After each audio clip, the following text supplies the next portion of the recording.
So, good evening family, good evening.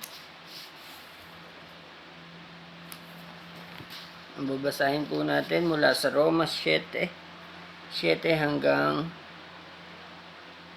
13. Ang pamagat po, ang kautusan at ang kasalanan. Ang ibig bang sabihin nito'y ang kautusan ay masama? Hindi. Kaya lamang kung hindi dahil sa kautusan ay hindi ko na nalaman kung ano ang kasalanan.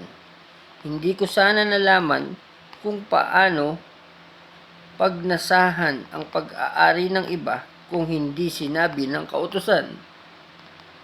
Huwag mong pagnasahan ng pag-aari ng iba, ngunit dahil sa utos, ang loob ko'y pinukaw ng kasalanan sa lahat ng uri ng kasakiman, sapagkat walang kasalanan kung walang kautusan. Noong una, namuhay ako ng walang kautusan, subalit nang dumating ang utos, nabuhay ang kasalanan, at ako'y namatay.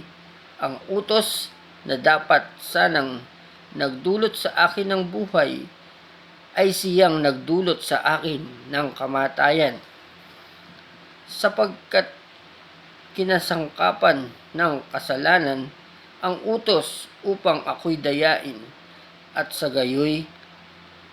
gayon ay napatay nga ako ng kasalanan. Kaya nga ang kautusan ay banal, at ang bawat utos ay banal, matuwid at mabuti. Ang ibig bang sabihin nito'y nagdulot sa akin ng kamatayan ang mabuting bagay? Hindi. Ang kasalanan ang pumatay sa akin sa pamamagitan ng mabuting bagay. Nangyari ito upang maipakita kung ano nga ang kasalanan, at upang mahayag sa pamamagitan ng kautusan ng ang kasalanan ay talagang napakasama.